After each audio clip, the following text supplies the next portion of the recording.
मेरी बुढ़िया दादी के पास उक्त बिस्तौरिया वाले 37 सिक्के न जाने कितने वर्षों से पड़े हुए थे। दादी सिर्फ मुझे इनका रहस्य बताई थी। वह मेरे कान में धीरे धीरे अनेक बार कहती कि इन बिस्तौरियों को वही भूत द्वारा मारे गए। दादाजी एक एक करके छिपाने के लिए दिया करते थे। दादी यह भी बताती थी कि यह सब यानी अंग्रेजों के ज़माने की बात है। इन 37 बिस्तौरियों को दादी घड़े की आकृति वाले मिट्टी से बने छोटे से पात्र, जिसे भरुकी कहा जाता था, में रखती थी।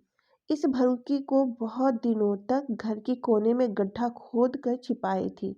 मैं जब तीसरी कक्षा में पढ़ रहा था, यानी कि सन 1957 में, दादी एक बार बीमार पड़ी। उसे बड़ा तेज बुखार था, जिसे वह जरहंस की बीमारी कहती थी।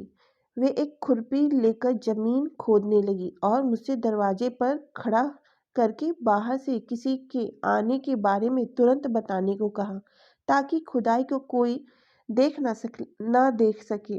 अंततः बिस्तौरियों से भरी हुई एक छोटी सी भरुकी मिली गई। उसने चुपके से मुझे गिनने के लिए कहा।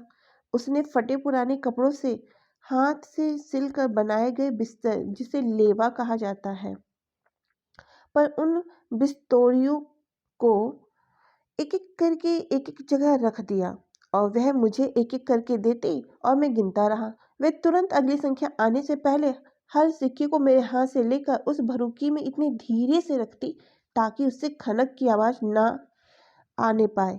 इस प्रक्रिया से 37 की गिनती पूरी हुई। दादी 37 की संख्या को समझने में पूर्ण रूप से असमर्थ थी।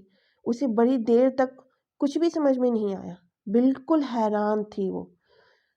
अब दादी गिनती के नाम पर 1 से 10 तक अच्छी तरह तो जानती तो थी। इसके बाद वे सीधे 20, 30, 40, 50 और 100 को समझ पाती थी, जिसे गिनने का उसका तरीका बड़ा रोचक था। वे 10 को 5, 20 को 2, 10, 40 को 2, 20, 50 को 2, 20 और 1 10 तथा 100 को 2, 50 कहती थी। किंतु 37 उसी समझ में बिल्कुल बाहर था। बड़ी मुश्किल से जब मैंने यह बताया कि 2 20 में 3 कम है, तब जाकर दादी को 37 की गुत्थी समझ में आई। वह बस उस भरुकी को एक पुराने चिथड़े में बांधकर अपने लेवा के नीचे सिर के पास रखकर हमेशा सोती थी और वह मुझसे लगभग रोज ही कहती रहती कि पहले वह भरुकी मुझे ही देगी। इसलिए उसने मुझको चमरिया माई की कसम खिलाकर कहा था कि किसी को बताना नहीं। वह प्रतिदिन एक बार अवश्य ही उन बिस्तौरियों को मुझे फिर से उसी पुरानी प्रक्रिया द्वारा गिनने को देती और अंत में कहती, 2 20 में 3 कम हो। मेरे हाँ कहने पर अत्यंत तृप्ति महसूस होती और मैं एक बार बोल पड़ती, किसी को बताना नहीं। दादी के इस अटूट प्यार और विश्वास ने मुझे बेहद भावुक बना दिया था। जब वे बीमार पड़ी तो मैं चिंताग्रस्त हो जाता। वे हरदम गांव की देव चमरिया माई को धार पुजोरा की मनौती मनाती और घी से अगियारी करती और मैं वहीं बैठकर अक्सर मन ही मन मनाता रहता, हे चमरिया माई, मैं भले मर जाऊं किंतु दादी ना मरे। दादी की संभावित मृत्यु की कल्पना मात्र से मैं एकदम उदास हो जाता और वह एक समय उसका घोटू मोटू मुझे बहुत याद आता। घोटू मोटू छोटे बच्चों को बहलाने का एक खेल होता था, जिसके तहत वह दादी लेटकर अपने दोनों घुटनों को मोड़कर मुझे बैठा लेती और झूले की तरह आगे पीछे डुलाते हुए एक छोटी सी काव्य में कहानी गाती। वे कहानी इस प्रकार थी, राजा रानी आवेली पोखरा खनावेली, पोखरा के तीरे तेरे इमली लगावेली, इमली के खोड़रा में 32 अंडा, रामचंद्र फटकारे डंडा, डंडा गयल रेत में, मछली के पेट में, कौवा कहे काँव काँव, बिलार कहे झपटो आ, लंगड़ी का टांग धे के रहड़ी में पटको। ये कहानी खत्म होते ही दादी जोर जोर से लला पला कहते हुए पैरों को बैठाए मुझे ऊपर हवा में उछाल देती। इस घोटू मोटू की कथा के खेल से छोटे बच्चों का बहुत मनोरंजन होता था। इसी तरह रोते हुए छोटे बच्चों को चुप कराने की एक अन्य अति लघु कथा गाई जाती थी, जो इस प्रकार की थी।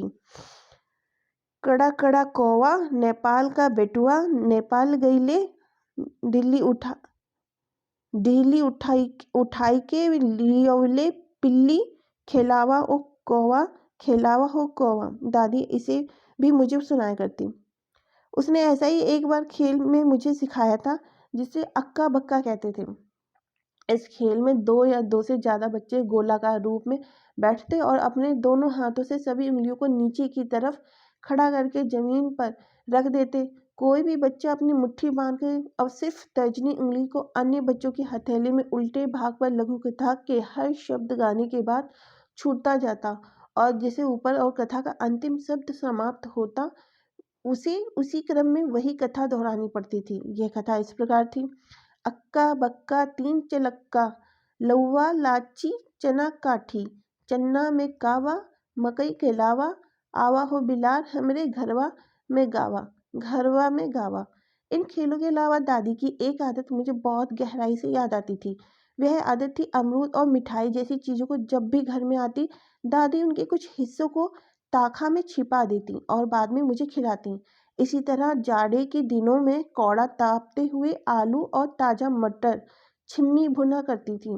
बड़े बच्चे बड़े बच्चों से छिपाकर सिर्फ मुझे ही खाने को देती। इधर धीरे धीरे दादी तेज बुखार के कारण मरणासन हो गई।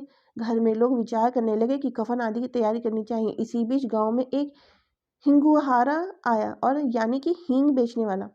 उस हिंगुहारे की विशेषता ये थी कि वह दूर दूर फैले अनगिनत गांवों से साल भर में एक बार आता और आवश्यकता अनुसार किसी को भी हींग देकर उसका नाम पता अत्यंत पुरानी बही में लिख लेता, फिर बिना शुल्क लिए वापस लौट जाता। इसके साल भर बाद उसी महीने के किसी दिन उस गांव में पुनः वापस आता और अपने पुराने ग्राहक के घर के सामने खड़ा होकर गाते हुए पैसा मांगता।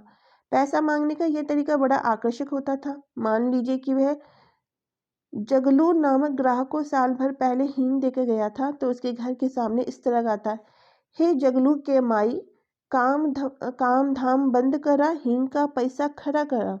यही शैली वह हर किसी के घर के सामने दोहराता। संयोगवश इसी शैली में गाते हुए हमारे घर के सामने पहुंचा। उस हिंगुहारे की आवाज़ दादी के कानों में पड़ी। दादी धीमी आवाज़ में घर वालों को उसका पैसे देने के लिए कहकर चुप हो गई। बीच वाले मुन्नर चाचा घर के मालिक होते थे। उन्होंने पैसे तो दिए। उस हिंगुहारे ने उत्सुकतावश दादी के बारे में पूछा, वे कहाँ है, क्योंकि वह हर बार पैसे देती थी। जब उसे पता चला कि दादी बीमार है, वह उसे देखने गया। उस हिंगुहारे ने मुन्नर चाचा से कहा, दादी को तुरंत अस्पताल ले जाया जाए, अन्यथा मर जाएगी। उस समय हमारे गांव में करीब 7 किलोमीटर दूर बहरलगंज नामक छोटे से बाजार के पास 1-2 कमरे वाला छोटा सा अस्पताल था, जिसमें मात्र एक आधुनिक डॉक्टर होता था। यह डॉक्टर उस पूरे क्षेत्र में अंग्रेजी डॉक्टर के रूप में प्रसिद्ध था। यह पहला अवसर था जब हमारे घर वाले अंधविश्वास से ऊपर उठकर उस हिंगुहारे की सलाह मान लिए और दादी अस्पताल पहुंचे। एक ढीली चारपाई, जिसे झिलंगा कहते थे, झिलंगा के दोनों हिस्सों में मोटी डोर बांधकर उसे एक मोटे बांस की काड़ी में लपेटकर डोली की तरह बना लिया और उसे दादी को लिटाकर आगे पीछे 2 आदमी पालकी की तरह ढोते हुए अस्पताल ले गए। डॉक्टर ने दादी को मोटी सुई लगाकर पीने के लिए शीशी के बड़े घड़े से निकालकर एक बड़ी शीशी में लाल घोल दिया, साथ ही कुछ घुली हुई सफ़ेद टिकिया। दादी को उसी झिंगले पर तुरंत घर वापस लाया गया। वह 3-4 दिन बाद ठीक होने लगी। उस समय मैं बहुत खुश हुआ। दादी मरने से बच गई और बिस्तौरियों से भरी हुई उस भरूकी को उसने कुछ दिन बाद पुनः जमीन में गाड़ दिया। भरूकी को गाड़ने का शायद दादी के लिए नए सिरे से जीने का एक पुनरुद्घोष था। वह हिंगुहारा गांव की याद आने पर आज भी मुझे बहुत याद आता है। उसका नाम और पता कभी किसी को मालूम नहीं था। वह पूछने पर किसी को बताता भी नहीं था। वह धोती कुर्ता पहनता और सिर पर गांधी टोपी लगाता और थोड़ा सा टेढ़ा करके। उसकी बड़ी तोंद थी, इसलिए टोपी खूब जमती थी। वह देखने में पुराने कांग्रेसी नेता सीताराम केसरी के बड़े भाई जैसा लगता था।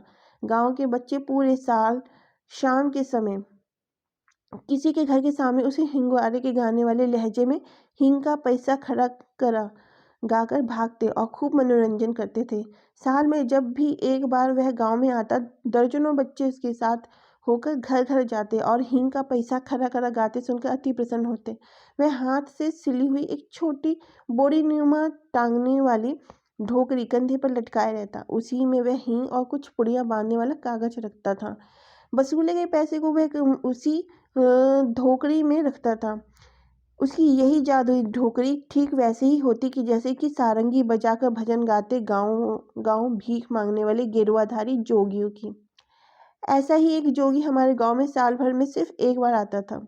वह भीख मांगने के पहले बड़ी सुरीली आवाज में गाता और सारंगी बजाते हुए पूरे गांव की चारों तरफ फेरी लेता, बारी बारी से भीख स्वीकार करता। यह जोगी भी उसी हिंगुहारी की तरह बहुत लोकप्रिय था। एक जोगी हमारे गांव में भी रहते थे।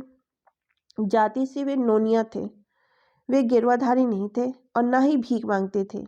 उन्हें लोग राशन आदि पहुंचा देते थे। वे एक सफ़ेद धोती और लुंगी कमर में लपेटकर दोनों खूंटों को आर पार करके गर्दन के ऊपर बांध लेते थे। इसके अलावा जो कुछ भी नहीं और कुछ नहीं पहनते। उनकी लंबी लंबी दाढ़ी, सिर पर बड़े बड़े बाल थे और हाथ में वो हमेशा पानी से भरी एक तुमड़ी रखते थे। तुमड़ी सूखी लौकी की जगनुमा टांगने वाली बनी होती थी, जिसे साधुओं को एक पात्र कहा जाता था।